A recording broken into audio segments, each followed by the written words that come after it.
LOL take two. LOL take two. LOL take two. Now listen. Pretty much everybody knows the story of Little Shop of Horrors, right?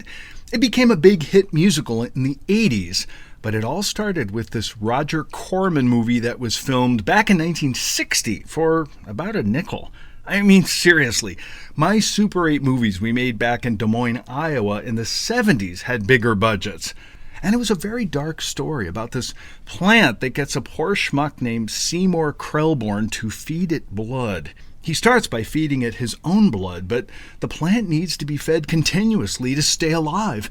And eventually, the plant kills everybody in the cast, including Seymour, and sets off to take over the world. Not a barrel of laughs, but somehow the story went from cheap horror movie to huge successful musical, which then became an even bigger movie musical. When I was in college in Minnesota, I got cast in a similar, pretty much a total ripoff of the musical that was called Night of the Living Bread at the Dudley Riggs ETC Comedy Theater in Minneapolis. The new script, music, and lyrics were written by Peter Tolan, who went on to great success, but at that point we were all just starting out and finding our way. I got booked in this musical at just the right time in my life. I was ending a lousy, almost year-long, really unhealthy relationship. I was rebelling against my parents who wanted me to abandon my theater major, and I decided, to hell with that, I'm going to do what makes me happy. You're not the boss of me anymore. My good friend Linda talked me into going to the Bread audition. She had already done another hit show with Peter 1 year before, right after she and I had had a series of unfortunate callbacks at Chanhassen Dinner Theater. Linda and I had both always wanted to work at Chanhassen. It was a multiplex of dinner theaters, as it had 4 productions running every night in 4 separate theaters, all under one roof. It has kept thousands of actors working for decades. Linda and I auditioned for a production of Joseph and the Amazing Technicolor Dreamcoat. The now famous Broadway director, Jerry Mitchell, had grown up in Minneapolis and came home to direct it. Linda and I showed up to our audition looking like we were right out of the movie Flashdance. We wore leg warmers, suitable dance attire, Linda in a leotard and me in some kind of stretch pants thing with a dance belt underneath. Now, a dance belt is the tightest, god-awful rubber fabric thing that you can wear under your stretch pants, and I really don't know what the point of it is. It makes your privates look like a perfectly molded naked Ken doll. And to top these outfits off, Linda and I both had on color-coordinated 80s headbands. Thankfully, both of us could sing and we were both funny, but then we had to dance. Jerry was kind to us as we fumbled through the dance routines, but he put us through not 1, not 2, but 3 callbacks. We were down to the wire and figured that since there was comedy in the show, we pretty much nailed it. At the very end of our last callback, they did the final cut, and both Linda and I were let go.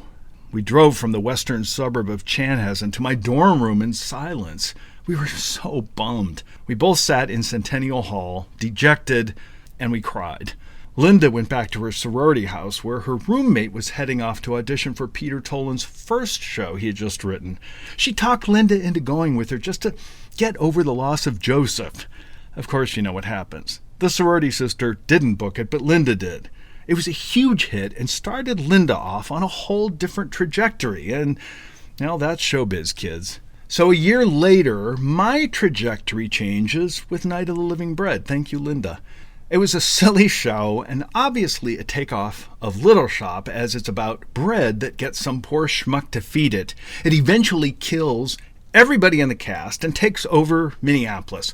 I got to play the vain weatherman Tad Withers and sing a song Peter wrote for me called I'm Too Handsome to Be Real, plus play a slew of other really fun characters. And after I got killed as Tad, I became the voice and the puppeteer of the evil bread, which I still have, I stole it, and had more songs and eventually got to kill everybody else as the bread. Peter wrote it especially for all our unique quirks and talents. He knew my penchant for the word hideous and wrote me the lyric, "Don't blame me if you're hideous, like my sister Kitty is." It was so much fun. And best of all, it was a great big hit. Wait, Actually, best of all was that before every performance, we could order a free dinner off Dudley Riggs' ETC theater menu, and their beef stroganoff was to die for. The show ran for months. I regained my confidence and my direction and never looked back. Best of all, no dancing, no leg warmers, no dance belts, or Olivia Newton-John from Physical Headbands were involved. So, 36 years later, there's this worldwide pandemic caused by COVID-19. We're basically stuck inside our house for an entire year. We cleaned closets. We cleaned every shelf in the house. We threw away old clothes. We donated. We repainted the outside and the inside of the house. What else was there to do, right? Well, a couple of months ago, Bill ordered some sourdough starter on eBay. This was not even something remotely on my radar. A friend of mine, Karen, had been posting these amazing photos of her sourdough bread creations. How could we compete with those images? Not to mention, half our friends are gluten intolerant, and besides, who needs all those carbs? This envelope of sourdough starter arrives. We open it, and it looks like 3 tablespoons of dried snot. I'm not kidding. It's gross. It had instructions for waking it up. You had to store it in a glass jar as it was acidic and would eat through metal containers. Oh, okay, check. We had a nice sized Kerr canning jar. Perfect. Of course, sourdough protocol says that you have to name your sourdough starter. Karen named hers Chad. Since the jar was a Kerr jar, we named our starter Deborah Kerr after the famous actress. Yes, it's spelled the same, but pronounced differently, but you get it. Deborah Kerr had starred in The King and I, An Affair to Remember, and countless classic Hollywood movies. Bill had even spent 6 months working with Deborah in a play, and until her death, we used to get Christmas cards every year from her in Switzerland. How cool is that? Karen sent us her introductory How to Make Sourdough Baguettes video, which Bill and I followed to a T. Our first baguettes were very misshapen, like something you'd buy at a sex store. The next day, the baguettes were so dense and hard, they could have been used as Little League bats or shown up as murder weapons on an episode of Forensics. Karen said to hang in and sent another more advanced video. When making sourdough, you just don't decide that day. No, you have to plan days ahead. You have to feed Deborah Kerr first by adding water and flour. She bubbles and grows, not unlike the bread in our musical, then contracts, having digested all that sugar and belched her final CO2 bubble.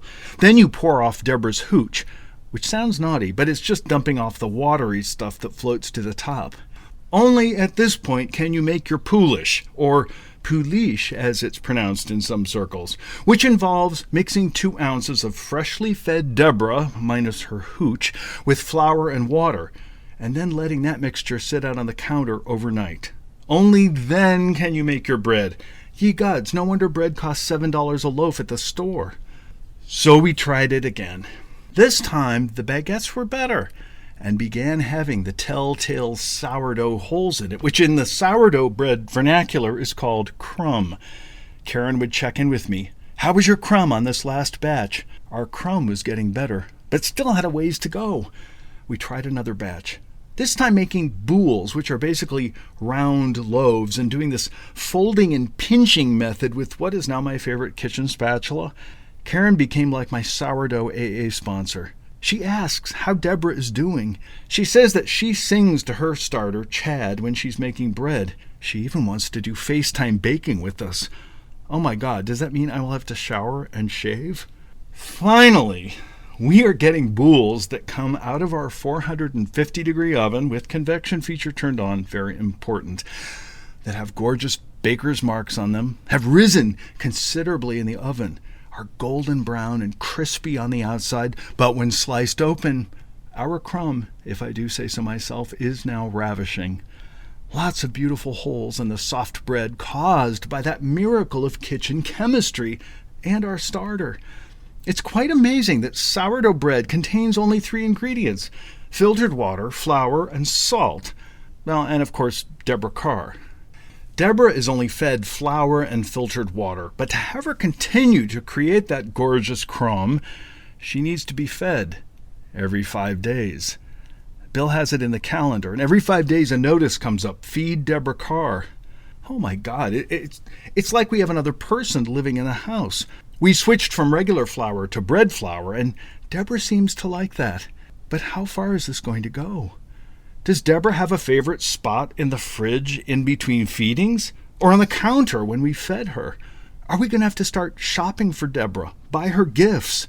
Is Deborah going to be in our annual Christmas card? There's Tony, there's Bill, there's Roxy the white boxer, and that jar of bubbling white stuff is Deborah Kerr and her hooch.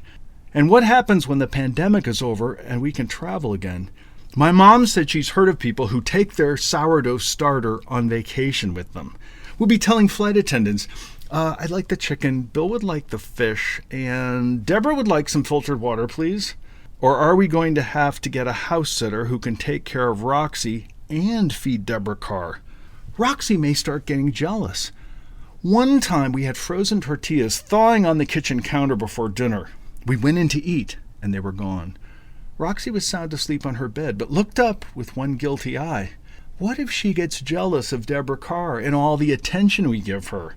Might we go into the kitchen only to find a broken Kerr jar and Deborah spread all over the floor like some bubbling hazmat site? Roxy may even eat Deborah to make sure she never returns. It could happen. Or what if Deborah gets pissed off that we're not feeding her often enough? Or she starts craving expensive filtered water and not Costco waters? Or Roxy is just annoying her. I did the musical Night of the Living Bread, and I know how these things can go terribly, terribly wrong.